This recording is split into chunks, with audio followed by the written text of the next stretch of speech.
Anthony analysed the rock and discovered it had a unique date and composition. In the journal Nature, he says it could only have come from the far north of Scotland, here in the Orcadian Basin. Hey everybody, welcome to Studio 64. My name's David. I've been searching the interzones for more science, space and tech news to share with you. And I came across this at Popular Mechanics. This will be very interesting.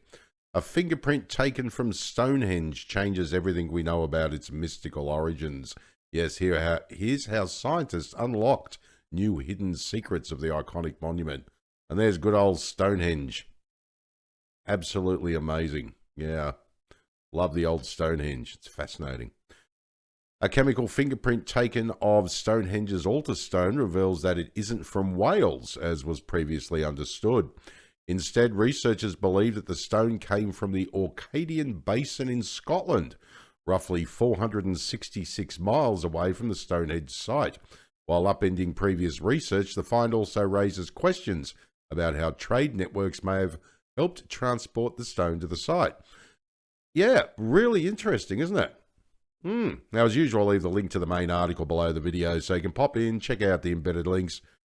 Go for a bit of a deeper dive, if you like, beyond the main article. It makes for an interesting read, believe me. It's quite fascinating. Stonehenge offers mysteries aplenty. Just when we think we've solved one, we have to resolve questions we thought were already answered. Such is the case with the origin of the altar stone, one of the roughly 80-plus stones still on site in southern England. Yes, the stones of Stonehenge feature a variety of compositions and originate from a number of potential source locations. Scholars previously believed that they knew most of what there was to be known about the altar stone, the largest of the non-sarsen stones on the site, which is now partially buried beneath two fallen stones. The researchers, led by a team from Curtin University, may have just upended that history, writing that a stone long believed to originate from Wales actually hails from Scotland. Absolutely fascinating. Now, by studying the age and chemistry of mineral grains within fragments of the 6-ton altar stone, a thick sandstone block measuring 16 feet by 3 feet in the centre of the iconic Wiltshire Circle, the team crafted a chemical fingerprint of the stone. That chemical composition matched that of rocks from northeast Scotland and clearly differentiated it from Welsh bedrock. Absolutely amazing. As I say, not a scientist myself, I just love all science. And this combination of chemistry and archaeology just amazes me. So if there's anybody out there who is a chemist, an archaeologist, anything like that, love to hear your thoughts on this. It would be great. Thank you. Now, we've got a little bit of a video here from the BBC, the venerable BBC, and it'll give us a bit more background to this story. It's absolutely incredible. And we'll check it out, and we'll carry on the conversation once again, as usual, when we come out the other side.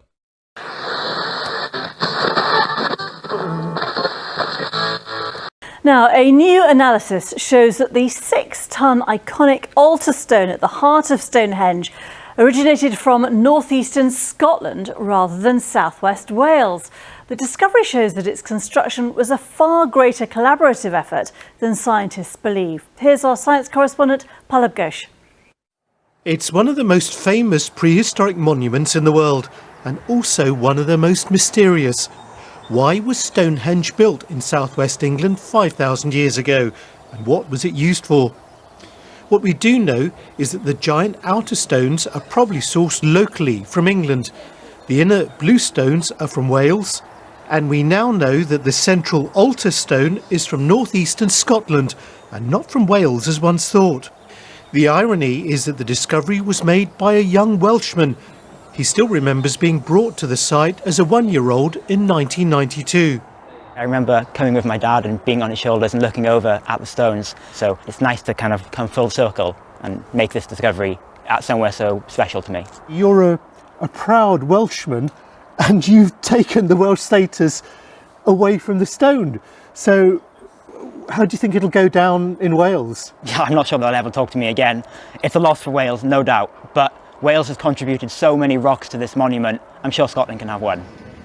Anthony analysed the rock and discovered it had a unique date and composition. In the journal Nature, he says it could only have come from the far north of Scotland, here in the Orcadian Basin, which includes Caithness, Orkney and Moryfirth. So this is the altar stone at the heart of Stonehenge, now partially buried. It's one of the largest stones here at around 6 tonnes. The big question is how on earth it was transported from northeast Scotland and why the people back then thought it was so important to bring it all this way. They must have been very technically advanced to be able to do that, to bring it down by boat, bring it down on sledges or whatever. Overland. And presumably it wasn't just a matter of engineering. There must have been some sort of social cohesion for the Scots and the Welsh and the English all to work together. Absolutely, to bring this to here, a sort of focus in a way at that time. There must have been linking between all of these areas. So what does this say about Neolithic society in Britain? Well, it certainly implies great social connections and sophistication. And I think what we've got to remember is these people were just like us in a way. They were just as clever, but they had different technologies. But to bring a stone of this size all the distance from what we now call Scotland is really quite something. The new discovery has changed the story of Stonehenge and those that built it. The tale is now of a people across Great Britain who were more interconnected and advanced than previously thought, who came together to build this incredible monument. Palab Ghosh, BBC News, Stonehenge.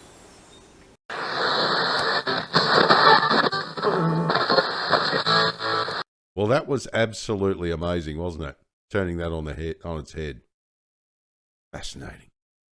Our analysis found specific mineral grains in the altar stone are mostly between 1,000 to 200 to 2,000 million years old, while other minerals are around 450 million years old.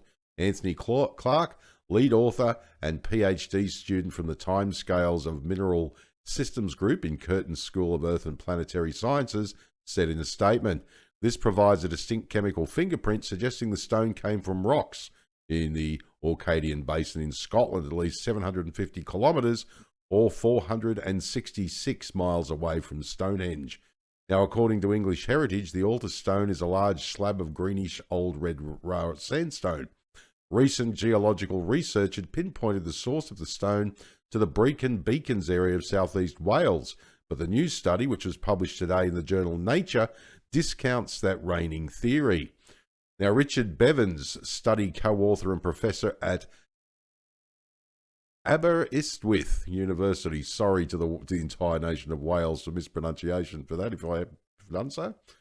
University said in a statement that with the chemical fingerprint tracing the iconic rock back to Scotland, the hunt for its exact point of origin starts now. Clark said that the Scottish origins of the stone raised fascinating questions regarding how such a massive stone was transported during the Neolithic era of roughly 2600 BC. It must have required, the authors claim, an unexpectedly advanced transport method and complex societal organisations. Yeah, it could be similar to Egypt with its pyramids, couldn't it? We now know that using the River Nile or rivers in that area, they could have floated these very large blocks to build the pyramids. So I'm wondering if it could be something similar. Again, not familiar with the geography of Scotland and, Ireland and Wales, Scotland, England and Wales, sorry. I don't know whether that would be possible in that case. They could have done it via the coast. I wonder if they could have used the Irish Sea or something like that. Yeah, again, just a thought, just a theory. Love to hear your thoughts on that. Is it possible during the Neolithic era that could have been put on a very large boat? Or, don't know. Could be interesting. Our discovery of the altar stone's origins highlight a significant level of societal coordination during the Neolithic period and helps paint a fascinating picture of prehistoric Britain. I agree. Fascinating.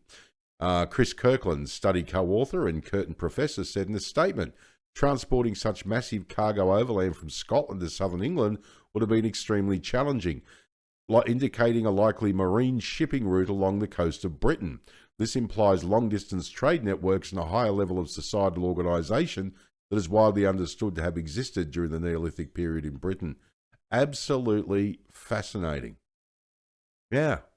So I wonder if the Scots and the Welsh and the Irish Sorry, there I go again. It's because my ancestry is Scots, Irish, and Welsh. Yeah, dad's side was Irish and Irish Catholic and Welsh, and mum's side was Scots. Yeah, but no, that's interesting. I wonder if maybe they bypassed England completely and went around the coast. That'd be absolutely amazing. Again, love to hear your thoughts on this. It'd be absolutely amazing. And again, any archaeologists out there, any chemists, any historians, would love to hear from you. It would be absolutely incredible. Thank you. We'd really appreciate it. All right, well, my name is David. Thanks for joining me for another Studio 64 Science, Space and Tech News update. If you enjoyed this video, please like, share, subscribe. I'd greatly appreciate it. Now, if you're up for it, drop a comment down below the video because I'd love to hear what you think. All right, take care. And as I always say, if you can't be good at it. And as I also always say, I do not, for one, think that the problem was that the band was down. I think that the problem may have been that there was a Stonehenge monument on the stage that was in danger of being crushed by a dwarf.